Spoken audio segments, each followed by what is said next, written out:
Sa dulo ng barangay Ubasan, may isang bahay na laging bukas ang pinto. Hindi ito napapasok ng ulan, hangin, o kahit anino ng tao. At kahit lumana ang bahay, parang may nakatira pa rin. Simula pagkabata, kinukwento na ng mga matatanda na delikado raw lumapit doon. May ilang aso na pumasok, hindi na nakita ulit.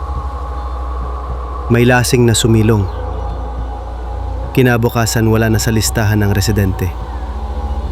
Pero walang nakasaksi ng aktwal na nangyayari sa loob. Laging bukas ang pinto. Laging tahimik. Isang araw may bagong delivery rider na hindi taga rito. Mali raw ang pin sa app, kaya sa tapat ng bahay siya napadpad.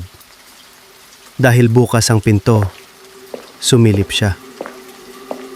"Kuya, may tao po ba dito?" Tanong niya. Walang sumagot. Napalingon siya sa likod. Wala namang tao, pero parang may bulong na narinig sa tenga niya.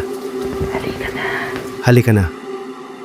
Pagbalik ng tingin, parang may anino sa loob. Mula noon, hindi na siya nakita. Ilang araw lang ang lumipas. May mga batang naglalaro sa tapat ng bahay, habulan, taya-tayaan. Isa sa kanila si Nico, na palapit sa pinto. Parang may umiyak sa loob. Pagtingin niya, sarili niyang nanay ang nakita. "Mama," tawag niya. Pero patay na ang nanay niya mula pa noong 1 taon. Nico. Simula noon, hindi na nagsalita si Nico. At tuwing hating-gabi, nakatayo siya sa harap ng bahay. Nakasara ang mga mata, pero umiyak. Si Mang Densyo, tanod ng barangay, hindi naniniwala sa multo. "Linisin lang ang paligid," sabi niya. Isang gabi nakita niya ang pinto, mas bukas kaysa dati. Sa loob, may liwanag. At naroon si Aling Lita. Asawa niyang matagal nang patay. Umiyak. Humihingi ng tulalo. "Lita." Biglang lumakas ang hangin. Nagsara ang pinto. Hindi na rin siya nakita mula noon.